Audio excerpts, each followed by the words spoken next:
Insider live देख रहे हैं आप। मैं लेकिन बिहार विधानसभा में आरक्षण और शराबबंदी को लेकर चर्चाएं हो रही हैं। लगातार जो है शराबबंदी की समीक्षा की बात हो रही है, तो वहीं 65% आरक्षण की बात जो है अब उठने लगी है। पुनः फिर से जिस तरीके से बिहार में 65% आरक्षण को लेकर जो चर्चाएं हुई, मामला सुप्रीम कोर्ट में गया। अब जो है विपक्ष इस पर सवाल खड़े कर रहा है, कह रहा है कि देखिए 65% आरक्षण जब बिहार सरकार ने देने की बात कही, तो क्यों नहीं सुप्रीम कोर्ट में अच्छे वकील को रखकर जो है वो इस पर जांच की जा रही है, क्यों नहीं लोगों को इसका फायदा दिलाया जा रहा है। वहीं जो वारसलीगंज की विधायक हैं कुमार अनीता, वो क्या कुछ कह रही हैं, एक बार आप सुने।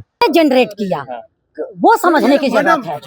आप आगे बढ़ के इतनी बातें बना रहे हैं, ये आई कहाँ से, उसको समझने की जरूरत। ये बातें हुई क्यों ऐसे, ये वही जवाब मैं दे रही हूँ। ये आई कहाँ से, किसने लाई, क्यों ये क्वेश्चन हुआ, ये समझने की जरूरत है। पूरे समाज को एकजुट होके ये समझने की जरूरत है कि ऐसे बातें हो क्यों रही है, क्यों हो रही है।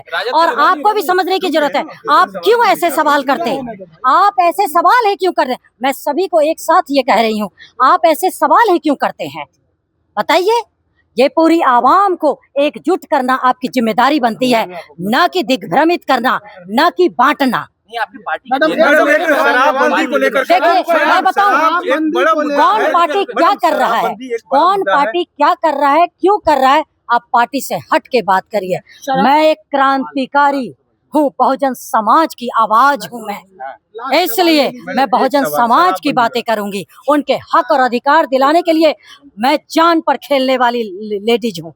आप एक बात जान लीजिए, जब मैं बहुत व्यवस्थित और बहुत अच्छे से मेरा जीवन चल रहा था, कुछ हिस्से जो मेरे जीवन में लिखा हुआ है कि हमारा समाज जो है वो हाथ फैलाता हुआ है, शोषित है, वंचित है, इसलिए उन्होंने मुझे अपना प्यार दिया है, दिलों में जगह दी है, मुझसे दिल का रिश्ता बनाया है। और दिल का रिश्ता कमजोर कभी नहीं होता, और न मैं होने दूंगी, न मैं होने दूंगी। मैं उनकी आवाज हूँ, बहुजन की आवाज, उनके हक और अधिकारों की मेरा सांस, जब तक मेरी सांसें रहेगी मैं उनके हक और अधिकारों को दिलाने के लिए हमेशा रहूंगी। शराबबंदी को लेकर महिलाएं जो है वो काफी समर्थन की थी, तो अब जो स्थिति बन रही है, क्या महिलाएं चाहती है कि शराब खुल जाए?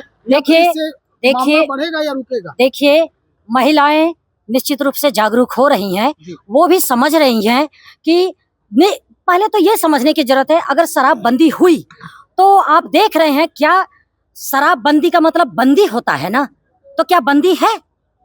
शराब बंद कानून का मतलब बंद कानून, वो बंद होना चाहिए, लेकिन बंद है, ये समझने की जरूरत है। पूरी आवाम को ये समझने की जरूरत है, घर घर के लोगों को ये समझने की जरूरत है। क्या बंद हुआ? नहीं। तो ये प्रशासनिक मिलके, सरकार और प्रशासन मिलके मिली भगत से ये जो कानून लाके और उगाही का काम करना है ना, आम जो गरीब गुरबा है उनको हाजत में आप बंद करते हैं, उनसे आप कितनी उगाही करवाते हैं, है ना। और आप डोर टू डोर पहुंचाई जाती है नेताओं को, आप समझ रहे हैं ना।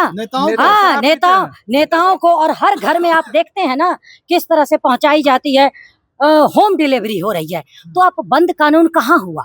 जब कोई कानून आप लागू करते हैं तो उसका सफल होना चाहिए ना, कि सिर्फ हकीकत में। देखिए बोलने में कुछ, कहने पे कुछ, और बोलने में कुछ, कहने में कुछ, और होने में कुछ, और दिखने में कुछ, कागजों में कुछ। ऐसी गंदी राजनीति नहीं होनी चाहिए। सरकार से आप सबका और पूरी जनता का ये मतलब होता है कि आप सरकार से सवाल करें। और कैसे आप सवाल करेंगे? आपके पास जब जागरूक होंगे तब ना। और जागरूक आप कैसे होंगे? जब आप कलम की ताकत समझेंगे। इसलिए मैं शिक्षा पर हमेशा फोकस करती हूँ। धन्यवाद साथियों। बहुत तमाम चीजों को सुना, शराबबंदी पर भी खूब बोल रही हैं, और इस तरह के तमाम अपडेट्स के लिए बने रहें इनसाइडर लाइव के साथ। धन्यवाद।